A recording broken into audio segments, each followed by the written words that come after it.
Keçen vatandaşlar bir orunla almıştırıp akay diyen idi. Talağı çıksam bir yerde avaz para kendi kıl diyene kayıtıp girdim. Hem de leksiyelerimizi devamlaştırırız. Leksiyelerimizden devamında. Bugün Çislak 2019 yıl 6. ayının 15. günü haftige şembe. Mavzumunda vatandaş, Amerika İlişki Parti'nin azaları, yaki Devlet Meclisi azaları, kanunlarya oturup koyup Şangay'ın, Hong Kong'un özü başkuruş haleti bilen, Hong Kong'a yaki Şangay'a alaylı itibar berişti, birleştirdiğim oldu. Mavzuda haber 6. ayının 14. günü Amerika Avazı'nın Xitay Türk programı ilan kılındı. Haber bunda başlandı. Capital Hill.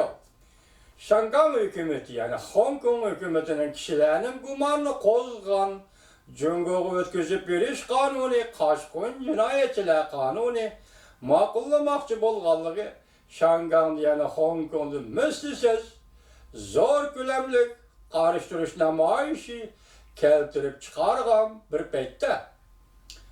Amerika Devlet Meclisi iki partiye azalarından terkip tapkan Devlet Meclisi azaları Şangay yani Hong Kong kişilik hukuk ve demokratiya kanun layihesini oturup koydu. Bu kanun layihede Amerika hükümetinin her yeri Şangay'ın özü başkuruş haletini delillep dökürüp Şangay'a verilgen alayda muameleden Şangay bahrimen bolandı yok andım belgeleş. Hem de Şangay'da kişilik hukuku hılapla kılgan emeldarlarını imborga kılış talep kılındı. Avam Palata Başlığı Nancy Pelosi hanım bu kanun layihini kollaydıqanlıqını bildirip, Prezident Trump hükümetinin kişilik hukuk ve erkinlik meselesi boyunca Cungo bilen aşkara söhbet leşini müracaat kıldı. Bu kanunla işki palatada işki partiya azalarından, nopozluk azalarından birleşme imza koyuşu gelişti. Senatörlerden bu kanunla yeni oturup katlaşıkçılar cümleden. Kengeş Palatası Taşkı Münasebetler Komitesi'nin reisi Jim Rich.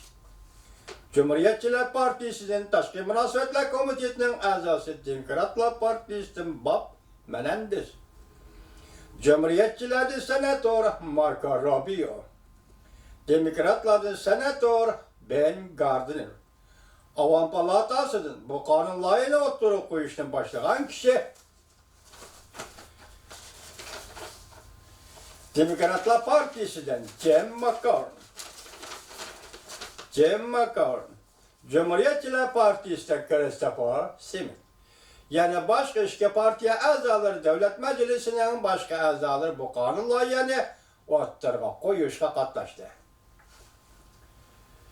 Bu kanun layihasının 4. günü, 13. günü yolga koyuldu, oturup koyuldu. Avam Palatası da bu kanun layihasının noskısı küçükken de keleriyatı cuma günü oturup koyuluşu mümkün. Bu kanun layihası Amerika Devlet Meclisi'nin her yılı Şangay'ın özü başkuruş ordunu bağlap delillişi yani Hong Kong'un özü başkuruş tekfirip delillişi.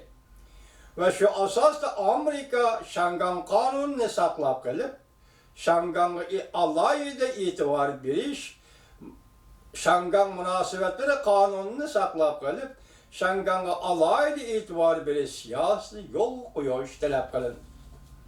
Çünkü eğer Şangay gün sayın Beijing'e tezgirlişi uçuraydıgan bolsa Şangay'ın alayda ordu tehditke uçurallıktan direkt berilir.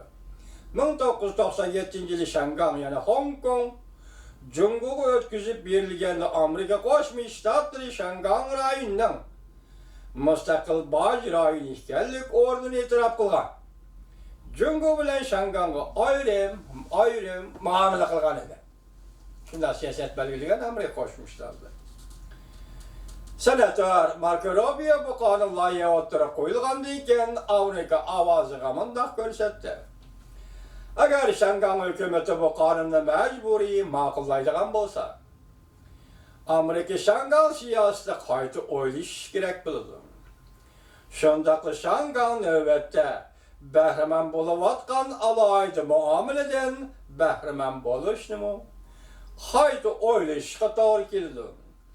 En mühimşangan yüzüne baş kuruş, hukukun eğez açılmaydı. Demek bugün Amerika Kongresi Devlet Meclisi Şengan doğrusu da Şengan kişilik hukuk, Şengan kişilik hukuk ve demokrasi kanun. Layihasını oturup koydu bu Kenaş Palatası'na koyuldu.